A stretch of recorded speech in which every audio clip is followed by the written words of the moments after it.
Mas napun-an pa ang mga serbisyo nga dala sa Kapitolyo karong lain na usab nga hugna sa paghatod og Caravan of Provincial Services. Mao kini ang ikatulong caravan karong tuiga.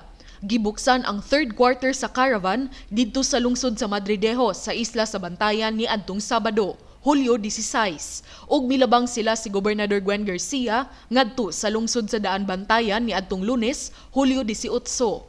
Karong bag-o, makapahimulos ang mga sugboanon sa libreng legal advice gikan sa Provincial Legal Office pinanguluhan ni Attorney Donato Villa ug sa mga pangutana kabahin sa pag-assess sa yuta ug sa mga buhis nga balayranan nga giabagan sa Provincial Assessor's Office. Gipadayon gihapon ang naanda na nga medical, dental, diagnostic ug optical nga mga pagpangonsulta ug serbisyo. Lakip na ang veterinary services. Gani, usa sa mga mipahimulos sa anti-rabies vaccination sa caravan, mao si Daan Bantayan Mayor San Shimura. Human siya makaurasi sa iring nga dili niya binuhi samtang iyang gihagwa. Gipadayon gihapon sa Kapitolyo ang pagpang-apod-apod ug indemnity checks sa mga mag-uuma ug mananagat kansang panginabuhian apektado sa kalamidad.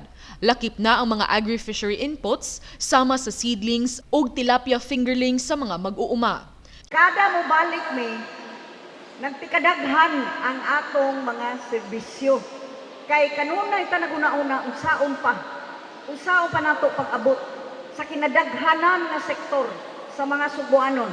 Kaya nag-isama sa gingon ko na, sao man ang manghambog tang pinakadato tang probinsya. Unya waday na matagamtam sa mga subuanon. Mao na maningkamot gyud ko. Maningkamot ang labing daghan mga subuanon nga labaw nga nagkinahanglan. Ato gyung matabangan.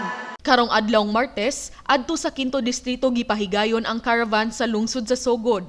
Una mulabang si Gobernador Gwen Garcia, dala ang hiniusang pwersa sa mga capital department heads ngadto sa isla sa Camotes karong adlaw nga Biyernes, Hulyo 22. Uban sa taho ni Juanes Arong, Paula Mendoza, balita sa Subo.